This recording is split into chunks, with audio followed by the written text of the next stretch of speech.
अस्सलामुअलैकुम वरहमतुल्लाहि वबरकातुहू। वालेकुम अस्सलाम वरहमतुल्लाहि वबरकातुहू। आपसे एक सवाल करना है। जी ज़रूर कीजिए। सरकार को कैसे लोग पसंद हैं? सरकार को कैसे लोग पसंद है। देखिए,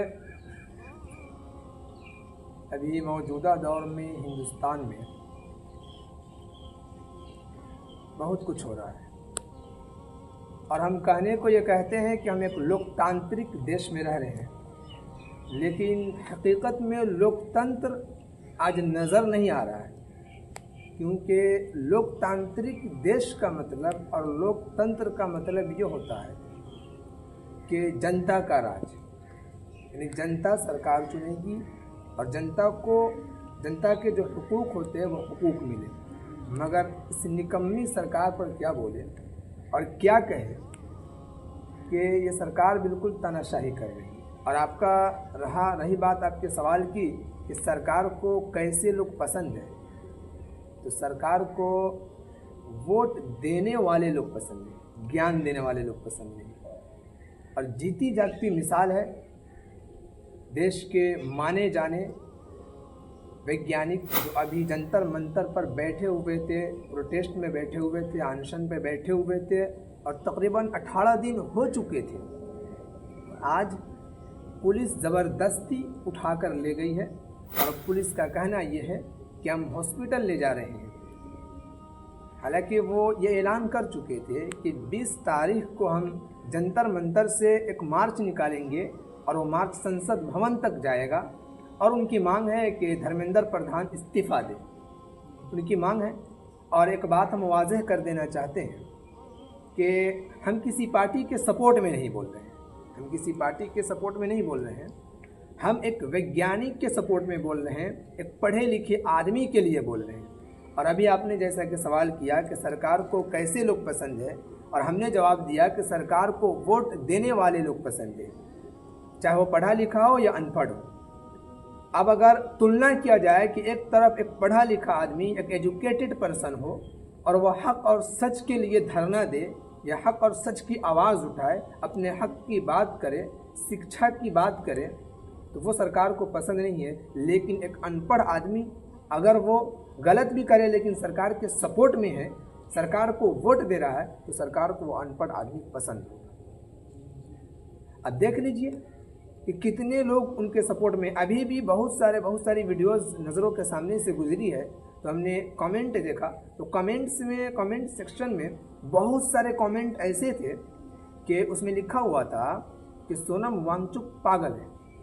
कितनी अफसोस की बात है कि वैज्ञानिक के बारे में, इतने पढ़े लिखे आदमी के बारे में, जो इंजीनियर भी है और देश के लिए उन्होंने बहुत कुर्बानी दी है।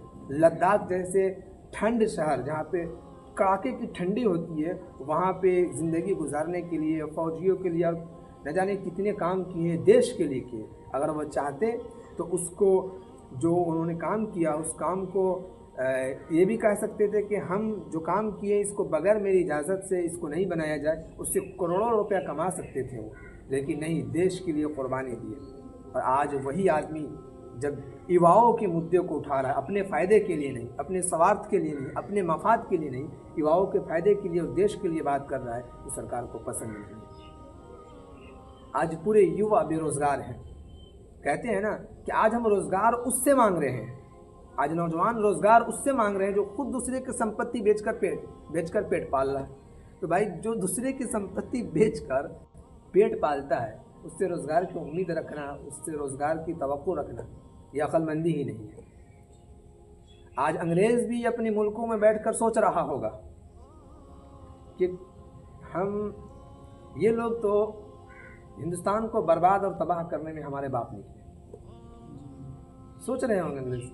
और अंग्रेज़ ये भी सोच रहा होगा कि अगर हम हिंदुस्तान में रहते तो हिंदुस्तान को ग़ुलाम बना कर रखते। और हकीकत है, हम भी रात यही सोच रहे थे, टहल रहे थे रात ईशा की नमाज़ के बाद, तो हमारे जहन में बात आई, तो एक पोस्ट भी हमने फेसबुक पर किया और उस पर हमने लिखा कि अंग्रेज़ अगर यहाँ रहते तो ये बात है कि वो हिंदुस्तान को ग़ुलाम बना लेते, हिंदुस्तानियों से ग़ुलामी करवाते, लेकिन हिंदुस्तान को बहुत आगे तक लेकर जाते। क्योंकि आज ट्रेन जिसमें हम सफ़र करते हैं अंग्रेज़ों का दिया हुआ है। ये रोड है, कि बिजली के तार है, अंग्रेज़ों का दिया हुआ है। बहुत यहाँ से अंग्रेज़ लूटा भी, बहुत कुछ लूटा, लेकिन बहुत कुछ दिया भी अंग्रेज़। हम अंग्रेज़ के तायद में नहीं बोल रहे हैं, कल होकर ये कोई ना कहने लगे कि अंग्रेज़ों के सपोर्ट में, लेकिन अंग्रेज़ रहते तो इस तरह नहीं करते, शिक्षा के मंदिर को नहीं तोड़ते। जैसा कि अभी चल रहा है, आज़म खान की जो यूनिवर्सिटी है, जवाहर यूनिवर्सिटी, उसकी 38 इमारतों पर बुलडोज़र चलाने की बात की गई है। कितने अफसोस की बात है कि उस यूनिवर्सिटी को बनाने में कितने साल लगे। उसके बाद 2012 में यूनिवर्सिटी का दर्जा मिला। अब आगे हुकूमत कह रही है कि नहीं, नक्शा पास नहीं हुआ, 38 इमारतों को मुनहदिम कर दे 15 दिन के अंदर में, नहीं तो अगर सरकार गिराएगी तो बुलडोज़र जो सरकार चलवाएगी तो उसका किराया भी सरकार यूनिवर्सिटी से लेगी।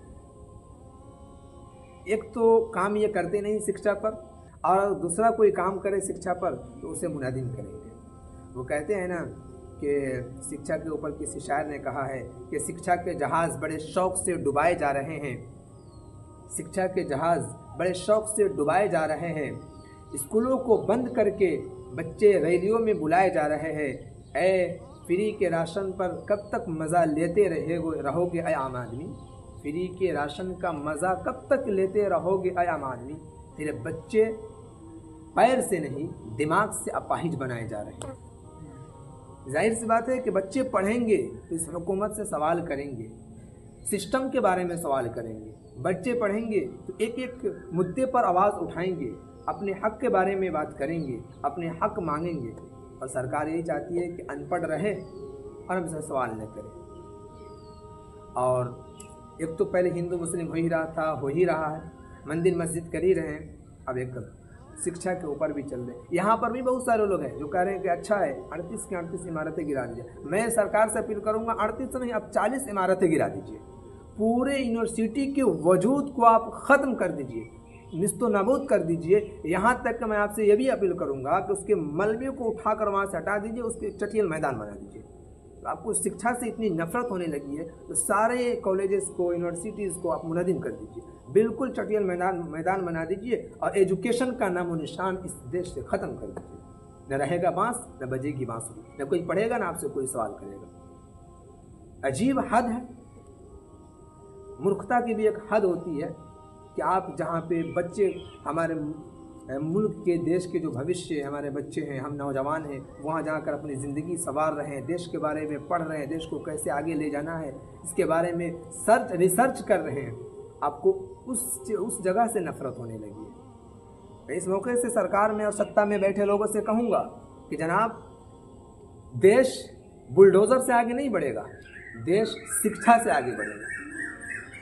ये बातें हैं। और आपका वो जो सवाल था कि हाँ सरकार को कैसे लोग पसंद है, तो उसका जवाब भी दिया गया कि हाँ सरकार को वो लोग पसंद है। मैं फिर दोहराता हूँ कि जो सरकार के सपोर्ट में है, चाहे वो अनपढ़ हो या पढ़े लिखे हो, और अगर जो सरकार के सपोर्ट में नहीं है, अगरचे वो संविधान के मुताबिक ज़िंदगी गुजार रहे हैं, हिंदुस्तान में संविधान के मुताबिक काम कर रहे हैं, लेकिन सरकार के सपोर्ट में नहीं है, तो फिर भाई वो देशद्रोह है, देश के गद्दार है, चाहे वो भले ही कितने संविधान के मुताबिक ज़िंदगी गुजारने वाले हैं। और अगर आप सरकार के सपोर्ट में हैं, हुकूमत की पॉलिसियों को, यानी हुकूमत का जो मंशा है, हुकूमत के मंशा को आप मानकर चल रहे हैं, तो फिर आप सबसे बड़ा देशभक्त हैं। और कोई सवाल है? जी नहीं, बस बहुत बहुत शुक्रिया।